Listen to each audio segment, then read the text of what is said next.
Vishasha. এক গরিব ছেলে ছিল, নামের ছিল অরুণ। গ্রামের পাশের পাহাড়ে একটা পুরনো মন্দির ছিল যেটা সবাই ভুলে গিয়েছিল। কিন্তু অরুণ প্রতিদিন সেখানে গিয়ে ভগবানের সামনে বসে বলতো, আমি জানি তুমি আছো।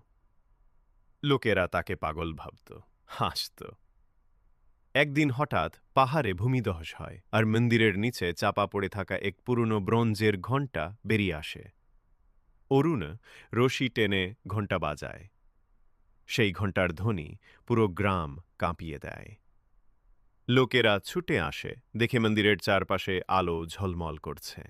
সবার মনে হয় ভগবান সত্যিই ছিলেন, শুধু একজনের বিশ্বাসে তিনি জেগে উঠেছেন। সেই দিন থেকে সবাই অরুণকে সম্মান করতে থাকে। ভগবান যেন মনে মনে বললেন, একজনের নিঃস্ব বিশ্বাসই আমার শক্তি। চাইলে অন্য দেবতার বা চাইলে অন্য দেবতার বা পৌরাণিক গল্প লিখে দিতে পারি। বলো কি ধরনের গল্প ভালো লাগে তোমার? কমেন্ট